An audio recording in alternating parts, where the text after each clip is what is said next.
you can push much more if you put more oxygen and if you take the oxygen from your breath. So it's very important to understand how and to feel the difference, to really be in the moment when you're doing something. So all the exercises, the easiest one, also just to breathe, but just to be in the moment and try to feel exactly your body. That's really, really important. During the performance, when you are tired, when you like to give up, these feelings that you felt in the visualization and helps really, really a lot. Sometimes the people ask me how you can talk and breathing if big waves come on your face. Try to feel, because it's like one wave come and the other come out. So it just, you have to be in the moment and enjoy the sea, because you can understand really everything.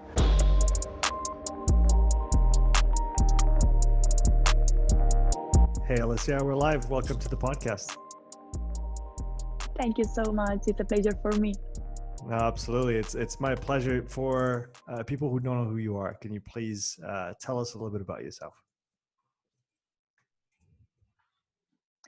I'm a freediving world champion. I started to do freediving when I was 13, and when I was 18, I started to compete in elite categories, and since that moment, I won 16 gold medals in the world championship, and I made like 31 world record in pool and depth competitions. That's pretty amazing. Just to start with, maybe to go back to your history with freediving. How did you discover freediving at the beginning? At the beginning, I was doing swimming in the pool, and the last 2 years, I had to do one line, 25 meters in the pool, and I tried, and I loved so much. So I started to ask to my fathers, to my mothers, and also because I was being in holiday in super amazing place, and I wanted to go under the sea. So I asked, please, can you find the course of freediving? And finally, I found it, and I fall in love. Okay, so maybe for people who don't know the sport very well, I know there's different categories, there's different equipment as well that you can use. So can you talk a little bit about freediving as a broad, I guess a broad sport, and then all the kind of different subsets that exist? And I know you also hold the world record in different categories. Is that right? Yes, so freediving, you can do freediving in pool or in depth. And in pool, there is the dynamic with monofin, bifins, or without tools. And also there, I had a world record with bifins with 228 meters, and also I did 253 with a monofin and with no fins. And also there is static, so you just hold your breath and stay on the surface. And I don't like so much, but my first gold medal in the world championship was there, so it was strange.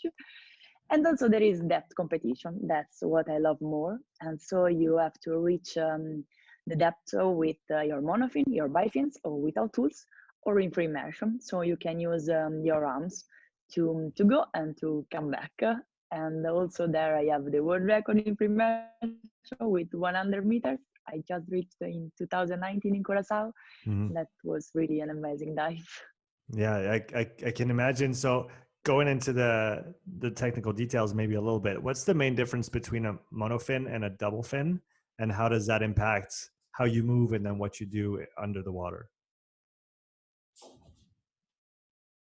So with the monofin, you are using more muscles, not just your legs, but also your upper part. And I love much more because I'm training since I was 17 with the FE swimming team. So I really like so much their training and the monofin. Mm-hmm. With the bifins, you can go and use just your legs. And so I'm doing in the pool since a while in the competitions, but in depth, I never tried. So maybe next year will be the year that I will try to do bifins in depth. I guess how much transfer is there from one category to the next? You said you're not a big fan of the pool right now, even though that's what you excelled at early on, and now you prefer the depth diving.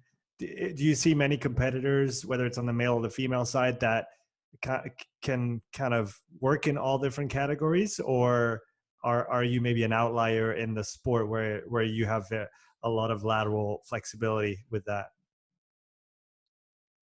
For me, I started in pool and I just found that all my training in pool was amazing for depth. And so for me, it was also very nice to do more things because I was always happy to try something new. And so it helped me a lot to do everything. But now, yes, I prefer to do just that because in one point you have to focus more if you want really to improve and to do something really, really good. So, it's possible to do everything, but of course, you have to decide to do something better and put more focus on it. Is there, how to say that? Is there a certain background that lends itself to doing well or excelling in freediving? I mean, what's the usual background of people that are at the highest level in your sport? Is it, did they all start young in freediving, or do some of them come from other maybe endurance type events or sports like this? I think that, of course, if you are a fin swimmer or a swimmer, it's a bit easier for you to, but I think that really all the people can do it. You have just to understand in which things you have to put really more effort. So it's very important, the flexibility. For our chest, we can also put inside us more air, but we have to have a flexible chest, and so it's very important to do this. And also I think it's very important to train in pool because if you want to have a good technique, you have to improve it in pool, because in the sea it's quite hard to understand if you're beautiful or not. You feel beautiful, but maybe it's not so right. So the pool trainings are for me the best training ever. That makes sense. That brings us to a topic that I wanted to talk about with you, which is your training. So on an ideal week where you get to train as much as you would like to, what does your week look like? What different sessions do you have? Pool, not pool, maybe breathing specific. What other disciplines do you train in to then be the best at your sport? So this year is a bit particular year. Until last year, I was training in the pool every day, five times for a week, and just one out of the water. This year, I start with 3 times in the pool and 3 times out, and now it's 4-2. Of course, it's much better to be in the pool, but this year is a bit different. Anyway, I'm training with a free swimming team, with a team speed. They are doing the distance from 50 meters to 200 meters. So the training are very fast. And when I'm out of the water, I do aerobic training or fartlek training with rollerblade or bike, because I like so much and because I think it's very, very good. You are training the right muscles, And also it's very important to do flexibility and stability for our body. I'm not doing weights for build big muscles. I'm doing exercise for build strong and resistance muscles for going and come back from good depth. And also, yes, 2 times for a week, I'm doing 3 on this point. 3 times for a week, I'm doing breathing exercises and stretching. I'm trying to do every day, but it's not so every day, but I'm trying. That's good. And I want to come back to the breathing exercises afterwards, but you talked about training with the swimming team and with the shorter distances. So like you said, it's pretty fast. So do you see that as kind of training at high intensities to then improve your economy in the water? Is that one of the angles of this type of training? Yes, that's the main goal, because if when I will go a bit slower, I will consume less oxygen, and really it was like this. And it's very important because when I was training just for pool competitions, my speed was always the same. So it's a little bit different than just depth, because in depth we are changing speed often. So it's very important that our body accepts these changes without consuming too much oxygen. Yeah. How can you explain why and how you change speed during your dive when you're going deep?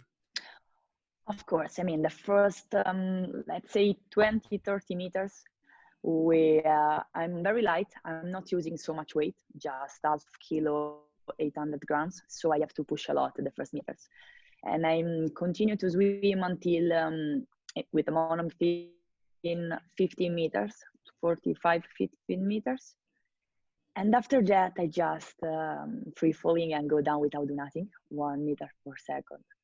But of course, when I will start go on the surface, to the surface, we have to push. And so it's very important to build strong muscles, because I mean, we have to swim with a good speed until 30 meters again. So it's very important to reach a good speed and not consuming so much oxygen. Yes. When it comes to training, you said you train a lot in the pool. How often during your season, or how important is it for you to be in open water and going deep within your training to then be ready for those competitions? I mean, always before this year, I decided that generally I was going in May, April, 3 weeks for start my depth training, deep training. And after I was going like 3 weeks, 4 weeks before the competition. This year is a bit, of course, different, but I plan so for 2020 to go to Lanzarote at the end of April. And for the vertical blue, I would like to be there for 5 weeks, 6 weeks, because I think that I need now to be quite ready for that, because this year I wasn't so much time in the sea, unfortunately. How long does it take once you get on location to get used to the open water again and kind of find your marks to start going really deep? Or I mean, my question is kind of, once you get out of the pool and get into the deep water, how soon can you go deep, or how long does it take you to get used to the depth and to the pressures and all the constraints? When I'm arriving in the spot of the competition, generally my first dive is around 70-75 meters, and after that I just add 5 meters until let's say 90-95 also, and after that 3 meters. So I mean, I'm quite fast also because I haven't so many days. So I'm trying to be fast and to don't do a mistake, to don't fail. It's not so easy. Yeah, and I'm sure. I want to come back to the competition after. I want to talk a little bit more about your training. You talked about breathing specific sessions. So obviously you do a lot of this when you're in the water and swimming, and that's part of it. So can you talk about how you breathe when you swim in the pool, how you breathe when you do your specific breathing sessions, and then how that compares to the breathing you need to do, I guess, during your dive, you're not breathing, but before the dive and after the dive? Yes. So, I mean, I discovered that it's really, really important to breathe properly in this swimming. Of course, it's normal, but really it was a surprise for me, because it was every year just discover something different. And also, I mean, during my swimming, I just try to breathe with my diaphragm all the time. And also to enter before the turn and do the right breathing for that speed. It's not so easy to explain, but of course, because you have to breathe quite fast, it depends on your speed. And do a big breathing before to turn, because every time I'm training with them, but every time after the turn, I'm doing 15 meters under the water. So you have to be ready every time. And so with the diaphragm, we have to breathe. I learned this when I started freediving, but we should do really not just in freediving, but every time in all the sports, because it's really very, very important for our body. And the breathing exercises that I'm doing for my flexibility is more with packing, of course, because I will pack quite a lot when I'm doing deep training and deep competition. So it's a big breath, packs, and stretch my body. And of course, when I'm start, I do few packs, and every time I add 1, 2, because of course it's very important. Sorry to cut you off. When you say puck, what is it? What does it mean? A pack. This is packing. So in this way, you can put more air in your lungs and just like compress more the air, so you can refill more. And but of course, like everything, I mean, if you are starting freediving, don't do this, of course, because before to do this, we have to understand how to refill properly our lungs. After that, we understood this, and it's not easy at all, we can understand how to put a bit more air every time, but without injured ourselves. That's very important. Mm-hmm. Yeah, of So course. every time try to feel our body, because we don't used to breathe so much. So it's possible to feel a bit drunk or Dizzy, with yeah. something. So it's very important, yeah, to do everything calm and to feel our body, our sensations and feelings. And then, so when you're, do you do a lot of breathing outside of the water, or most of all the breathing training that you do is still in the water, even if you're not underwater? No, I'm doing these exercises out of the water because I haven't a pool with 30 degrees, so it's quite difficult to do this in my pool. So it's better outside. It's warmer. And when I am, and I mean, it's a bit harder to do like on the floor, or on the chair. So it's better to do outside. So when you will do in the water, that is just the water is so beautiful. You are like land on the surface and everything is much easier. So that will be easier. We have to do everything in the hardest condition. So after when we are in easiest, everything will be much, much more easier. Yeah, that makes a lot of sense. Through your years of practice and countless, probably thousands of hours practicing this, what have you discovered about the breathing and the human body that fascinates you today?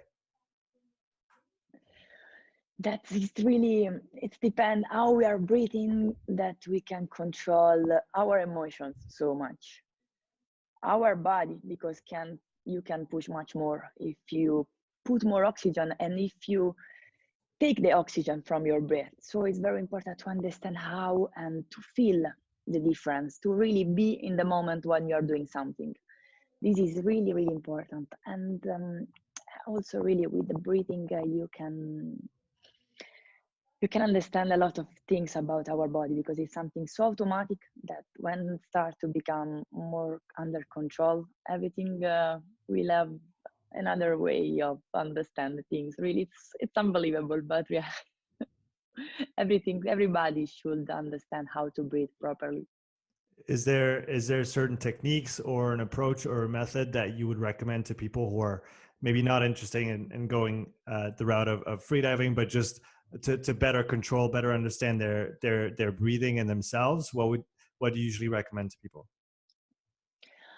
The easiest exercises that I recommend is one hand on your chest, one in on your belly, and look your hands and try to breathe just to move the hand on your belly. And this hand has to be really, really, without moving, has to really stop.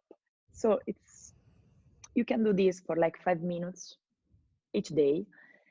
And at the end, you will understand how it's possible. And you will understand that if you breathe like this, it's much more air can come inside yourself. Really, it's unbelievable because our lungs are like this. So if you breathe just with this part, it's really not so much air, and we need much more. So it's very important to breathe for everybody. Yeah, what's your lung capacity? Do you know in liters? I'm sure you know. It was when I started, it was 4 liters. Now it's almost six, because everybody can improve a lot. Of course, if you start when you are younger, it's easier because our muscles are more flexible. But anyway, we can improve. You talked about mobility quite a bit, and so obviously mobility of the rib cage is really important to be able to bring as much air as possible inside. Is there any specific techniques or stretches or things that you use in order to make it so that your rib cage is flexible enough to allow for that kind of expansion? I mean, I'm doing this exercise with a lot of air, and after I just do some rotation, and I'm just trying to feel my body, because you don't have to do something because the exercise is like this. Of course, you have to, while you are doing something, you have to try to understand where it's a problem inside you or where you should stretch more, because I mean, it's ourselves. Anyone can know ourselves more than us. So it's very important to do all the exercises, the easiest one, also just to breathe, just to be in the moment and try to feel exactly your body. That's really, really important. That makes sense. I wanted to talk about the competition again. So you talked about how long it kind of gets you used to going deep again. Can you describe the feeling of diving at those kind of depths? What's the feeling on the body? What's the feeling? I'm sure even on the mind. What happens in your head? Or maybe if you can look back to when you started and when you went to significant depths for the first time or the first times. How is it down there?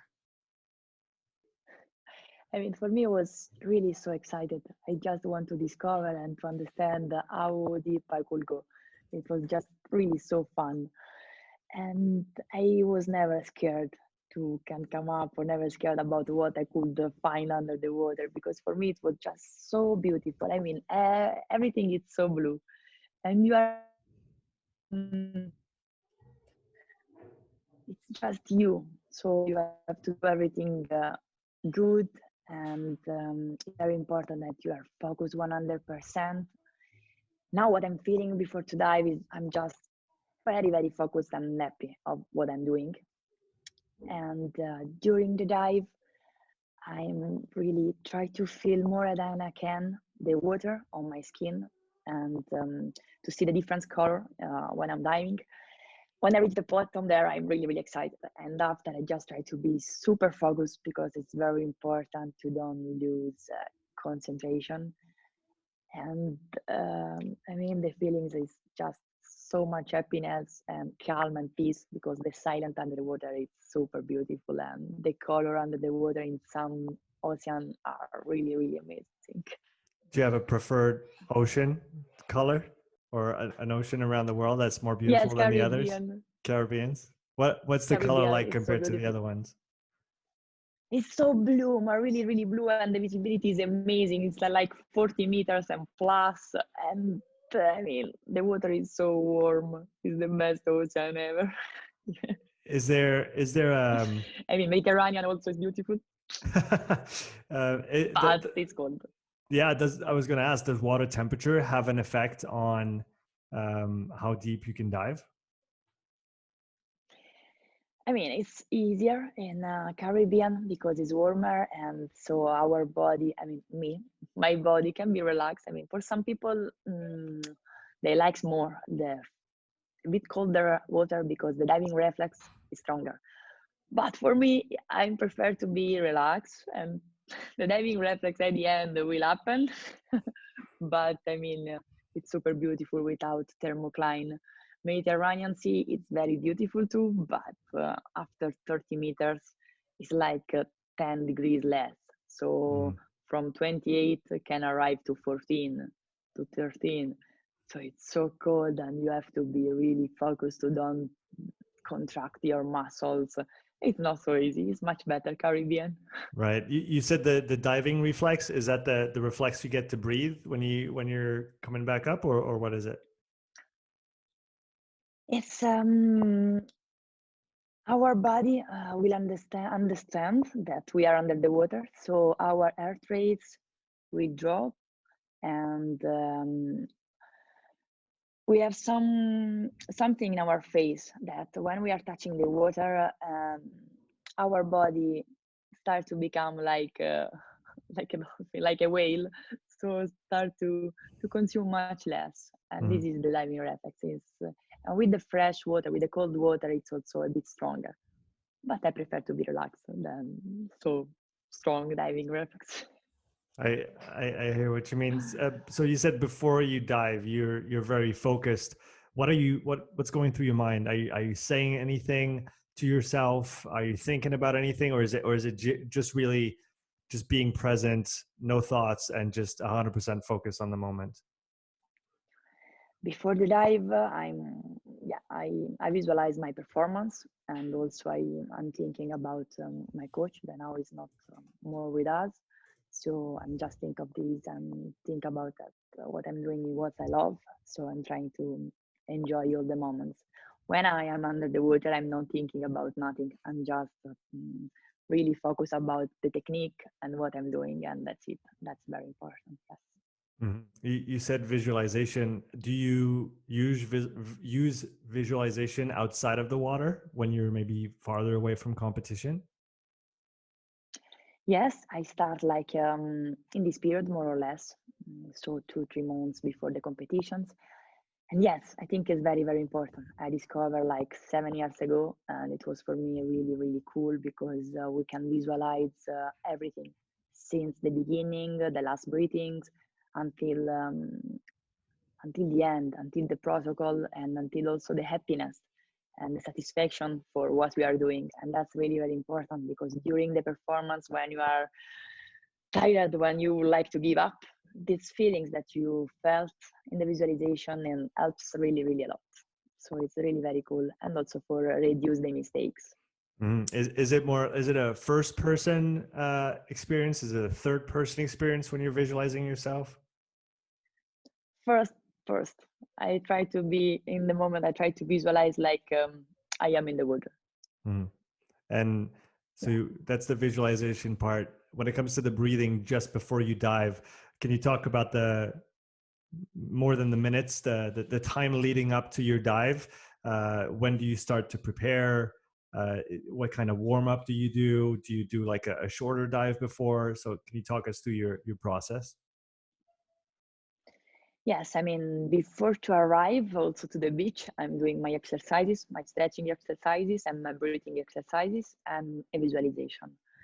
When I am on the competition area, I just do one dive, really, really easy, like maximum 10 meters and maximum dive time 1 minute 30, 1:45. And that's it. And I just sit and breathing and say hello to the people around, try to understand the condition of the water and be happy and be ready. And when I am on the surface and I have my last 2 minutes before to start, there I'm just trying to really feel the water, feel the sea, and because it's very important. I mean, in some places in Caribbean it's very easy, but if we are in Mediterranean, you have to feel the water, you have to feel the waves, because it's very important to breathe, not just to breathe, but just also to feel if there are coming some waves. You have to close your mouth. Sometimes the people ask me how you can pack and breathing if by waves, big waves come on your face. Try to feel, because it's like one way come and the other come out. So it just, you have to be in the moment and enjoy the sea, because I mean, you can understand really everything. Just be present. In that moment, I just breathing and be relaxed. And the last breath is the most important. So I'm trying just to do it bigger than I can, and to try to be really relaxed. Once you've taken that last full breath, what do you do with the air when you go down? Do you keep all of it? Do you let it go little by little? How does that work? No, no, we have to keep everything. All the air we will keep until when we are coming up, but just because we packed, so we are putting ourselves more air that we could. So while we are coming up, we open our glottis. It's something a bit harder to understand, but you have just to relax, and so the air that was too much coming out without problem. So we will have not injuries in our lungs, because it's very important, because when we are going down, our lungs starting to become little and little and little, because the air is compressing. When we are coming up, it's opposite. So it's very important that the air can go out naturally. That's it. But we are not doing nothing. Everything is natural. Hmm. We And keep our air until the body says too much. right. Has it happened to you to pass out in the water when you were underwater? Happen, yes, to blackout, yeah, a few times. And I mean, it's a bit easier in depth, because if you are reaching something at the end, you have to do the same way for coming up. It's a bit more easier to control in dynamic, because we have just 1 meter. So when can go out in depth happen, sometimes I had a little blackout, yeah. And I guess you have there's other divers that go down with you to a certain depth, or at least that kind of help bring you back up as well for safety.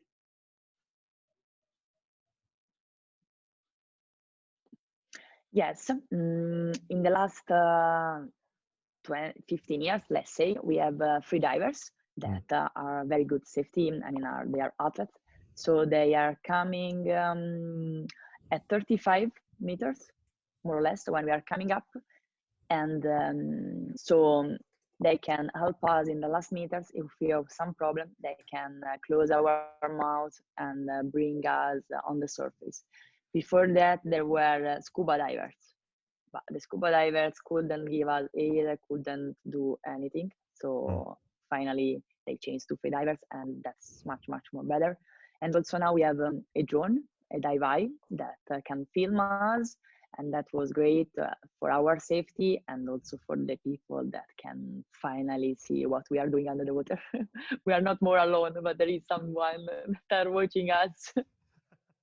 That's always good to know. Can you talk about the feeling on the body of the pressure when you're going really deep? Is it something that you feel intensely, or are you so focused that this is kind of pushed out of your mind? I don't feel the pleasure on my body. I never felt on my life. Maybe because I start so young. I don't know, but I never felt the pleasure. I just feel the pleasure on my ear, so I equalize. But yeah, on my chest, I never feel these feelings. Everybody told me that, yeah, you feel, but I never feel nothing. I mean, maybe because I'm very flexible. So, I mean, the water just can come and that's it. But yeah, it's very important to equalize our ears and everything. So that's the most important. I mean, we are very focused about equalization during our ascent. Hmm. And is that something that's a limiting factor for other divers? The pressure, the feeling, or is that an advantage that you have for not feeling it as much as others, or at all? Yes, I think yes, I'm very lucky, but yeah, maybe because really I started when I was young, so my body could adapt quite easier to this situation. Because yes, the people are going much more slower than me. I mean, the first dive for me it's 70, 75. Generally, it's much less for the others because they feel that our chest, their chest has to adapt more. So it's dependent. Everybody is different. This is important. But it's very important that if you know that maybe your body is a little bit more hard, maybe try to do more exercise. We have to understand which things we should improve more and focus more about that. Hmm. What's the thing that you feel that you need to improve to get even better than you currently are? But for sure, this year I train much more and much more specific for constant weight. And that's, I think, it will help a lot because I would like to do, I mean, maybe all the competition in depth. And so it's very important that my body will be ready. And also, I was trying to do also the breathing exercise a bit before, not just when I am in the competition spot. I'm trying to be focused about few details that until that I was just yes, I knew to do it, I knew that I should do it, but I did it just when I had to.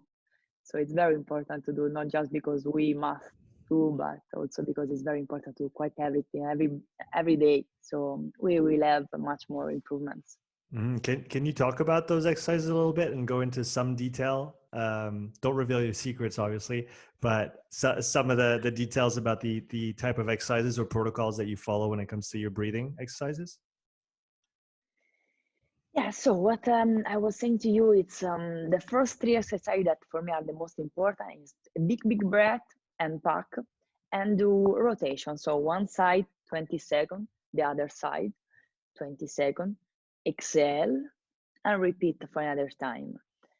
And do always another rotation, one side, the other side, stay each time 20 seconds and after refill and go out the air.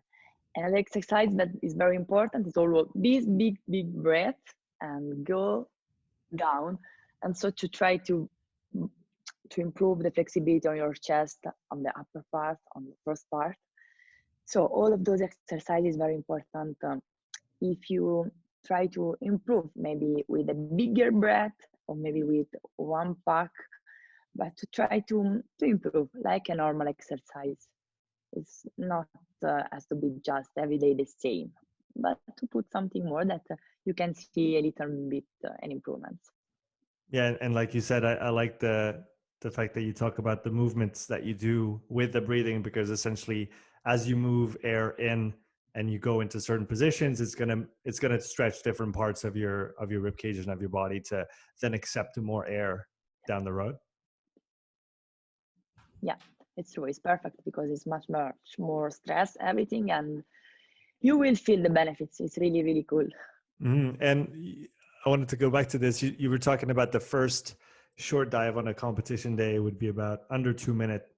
How long are you underwater when you go down to the deepest depths that you've been to? For 15, for minus 15 seconds. And how does that compare to the most the longest static hold that you can do in water? I stopped to do static like 4 years ago, and I was doing 6 minus 45 seconds. So I think now I could do more, but my mind will not allow me to do it. But I mean, yeah. I stopped to do static, so I don't know how to compare. But what I can say is like that 250 meters in dynamic, it's harder than 113 meters with a monofin. So I think we can go a bit deeper for sure. Interesting. That's my opinion, yes. Yeah. And when you say that your mind won't allow you to do static that long anymore, what do you mean by that? That I mean, I need goals, and now in this moment, I have no the goals to do something good, because I mean, static is the hardest discipline ever, because you are not doing anything. So you have just to think and to try to find the motivation and try to find something to do under the water. So it's really, really hard, and you have to or like it or have really a strong motivation. And now I haven't. So we will see in the future. You prefer to stay moving under the water at this point?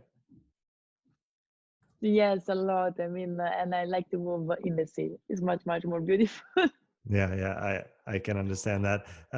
What are some of the things? Yeah, I mean, you've accomplished so much in terms of medals, in terms of records. What would you like to accomplish in the next few months, or the next few years? I would like to go deeper in all the disciplines, because it's more than a year that I was not going. So yeah, I would like to do the world record in no fins and in free immersion and with monofin. That's my goal. And maybe try also my fin. We'll see. When is your next competition scheduled? Vertical blue from 13th of July until 23rd. So Okay. let's finger crossed. Let's hope everything will be good. I'm going in a month to Lanzarote for training, and I hope that this COVID situation will not stop nothing. I hope so as well. I wanted to finish the interview with a quote that I found on your website that I found really beautiful, and I wanted to just get your thoughts on it, if that was okay.